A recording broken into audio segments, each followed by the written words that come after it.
Hello everyone! Kumusta po ang lahat? Ayan, nakahilera na ang ating mga linera na merong arnibal. Yes po, gagawa ulit ako ng leche flan kasi po nakaipon na naman ako ng itlog ng mga manok namin. At medyo hindi na namin lahat nakukonsume for everyday meal namin. Ayan, at ready na for steam na.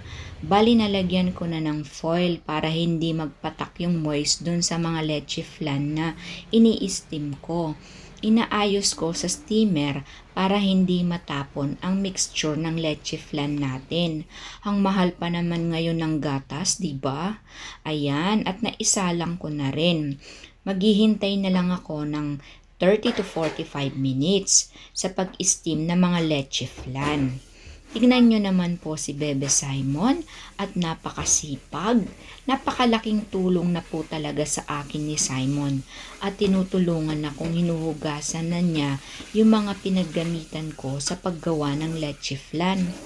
Pero dahil may nakababad na mga kawali at kaserola, pinauna ko muna sa kanya ang mga yon para hindi na malagyan ng mantika ang ibang hugasan niya. Ang sipag talagang bata. Very, very good talaga siya. Pogi na, masipag pa. Saan ka pa? Kaya ang swerte ko talaga sa mga anak ko. Thank you po, Lord. Ayan, at maghihintay na lang ako na ma-steam ang mga leche flan. 30 to 45 minutes lang naman ang paghihintay sa pag-i-steam ng ating leche flan. Sigurado masarap ito. Okay, by the way, ito naman po yung mga pinagbalatan ng itlog na ginamit ko po sa leche flan na itlog ng mga alagang manok namin. Bali, dudurugin ko po ang mga ito, pipinuhin ko para mapakinabangan naman ang aking mga alagang tanim na talong. Yes po. Ito'y magsisilbing pataba na rin po ito sa aking tanim na mga talong or kahit anong tanim na meron ako dito.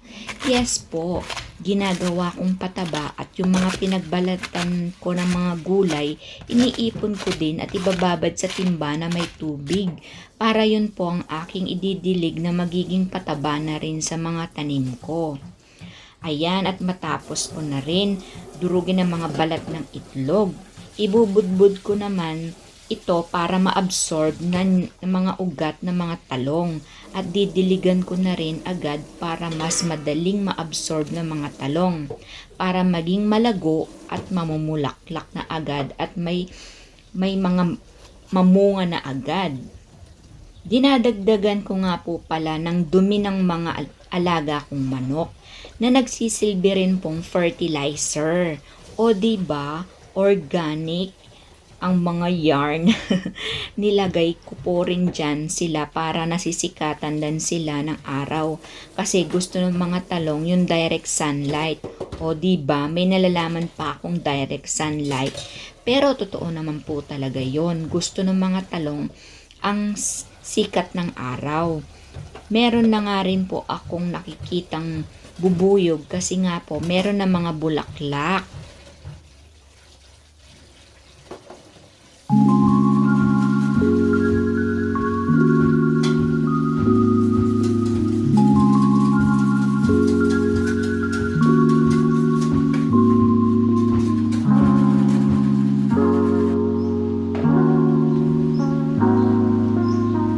Thank you, Bebe.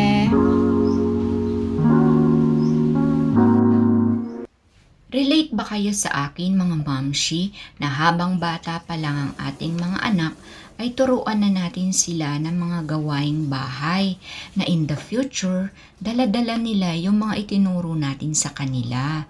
Ako po kasi ganon. Ako sa mga anak ko. Hindi naman po kami mayaman para may makasama sa mga gawaing bahay. Simula sa panganay ko, binibigyan ko na sila ng mga kanya-kanyang obligasyon na naaayon naman sa kayang gawin nila. Katulad ng paghuhugas ng plato, pagpupunas ng mesa, paglalagay ng tubig inumin sa pitchel, pagpupunas ng mga alikabok, pagwawalis ng bakuran, at iba pa, lalo na kapag may ginagawa din ako. lahat kami kumikilos na nagsisilbing banding na rin. Banding daw yarn. Eto nga po pala at nagluto lang ako ng chicken nuggets.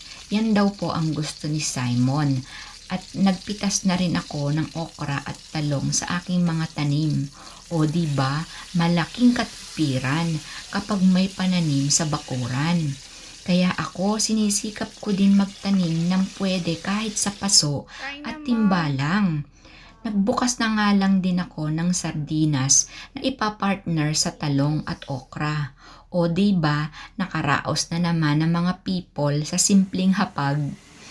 Pagkatapos namin kumain, nagugas na rin si Simon ng mga pinagkainan namin. Dati-rati, hindi pa niya naaabot ang lababo sa paghuhugas niya ng kanyang kamay, kaya nilagyan ko dati ng maliit na upuan para maabot ang mga gripo. Hay, ang bilis ng panahon ngayon talaga, Beko. Good job, anak. Thank you. I love you. Ito at nakakatulong na siya sa akin. Ang sipag talaga, Beko. Pogi na. Masipag pa, di ba? This is Tina Likes and Happiness. Hanggang sa muli. Thank you for watching. Be safe, be kind to others, and God bless us all. Thank you. Bye.